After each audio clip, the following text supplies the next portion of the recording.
Our third missing link is probably the most famous. It's Australopithecus. Now, this was discovered by Dr. Louis Leakey. Don't get him confused with Richard, his son. They were the leading evolutionists of each in their day, and we'll get to Richard. I actually like Richard. I'll tell you why in a minute. But Dr. Louis Leakey discovered this in 1959 in Tanzania. He originally called him the Nutcracker Man. Now, what did he find? He found a brain case. What is a brain case? That's the part of the skull that goes over the brain, okay? So he found a brain case that was dated at 1.8 million years old, okay? Now, here was the problem. The brain case was so distinctly ape that he was asked and challenged and said, wait a second, why was it put in the chart of man's ancestry? Why is it a missing link since it is absolutely distinctly ape? Dr. Leakey's answer was because tiny supposed stone tools were found near the bones. What were those tools? They were tiny little chips of rock about the size of an acorn. Tiny chips of rock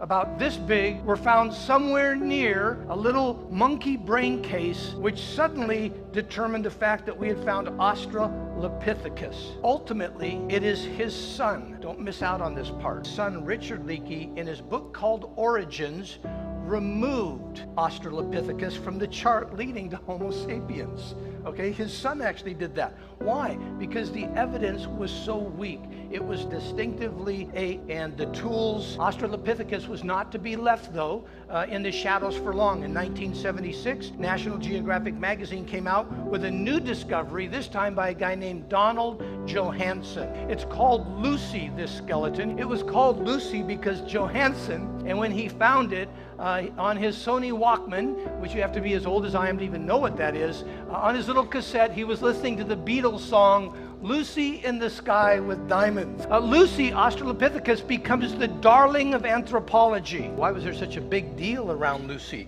Because she could, the skeleton proved that this chimp walked upright. Now, the evidence was taken from Johanson's interpretation of the knee joint. He said, like humans, this skeleton has an angled femur, which allowed it to walk upright. We as humans have an angled femur, which means that when we lift a foot, we don't fall over. We're able to walk forward. Why? Because the femur's inverted, which starts in this knee joint. Chimpanzees don't have that. They are not inverted. That's why when they pick up their foot, they fall sideways. That's why an ape walks like this. You know, because why? They don't have that inverted femur. So the big deal about this was we have this unbelievable, forget the rest of the thing, this one little knee bone that goes, wait a second, it's inverted. That means that they're walking upright. They're not walking like this. Okay, so this is a very important part to the whole discovery. Here, it was going along great until a lecture Johanson was doing in Kansas. At this lecture, creationist Tom Willis, it was a live Q&A, steps up to the microphone and he asked Johanson this question. He says, hey, professor, where did you find that knee joint? Okay, where did you find that in the dig? There's a long pause, room is packed. At the end of the pause, he says, I found the knee joint a mile and a half away from the rest of the bones in a rock strata 200 feet deeper, and it was found a year earlier on a different dig. Think about this, folks. Come on. Australopithecus, he found the knee joint a year earlier, a mile and a half away, 200 feet deeper, a completely different strata. Remember, one of the ways that science has discovered the age of things and how we create this line is how deep down it is, right? Because it's constantly getting covered up. And so this thing is 200 feet deeper, mile and a half away, and this is the key to the whole missing link of Lucy. Now, when asked, why include a fragment so widely separated by time, distance, and strata, to which Johanson's only words were anatomical similarity. It looked like it fit, so he put it in. Now, that was enough. Why? Because science is desperate to find a missing link. Museums everywhere, it was the foremost front-running evidence of a missing link. This one here is the one that they built in a $17.9 million exhibit featuring evolution in St. Louis. But I want you to notice something about her feet. As they continued to dig, they eventually filled out a full skeleton. This is a skeleton of Australopithecus. all right, as they filled out Lucy. Notice its feet.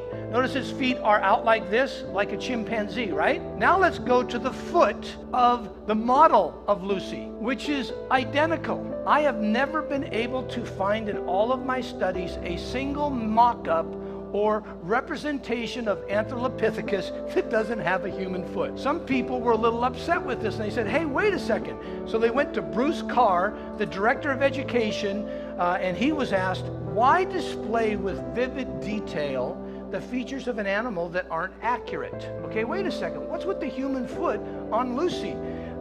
His answer was, we cannot be updating every exhibit based on every new piece of evidence.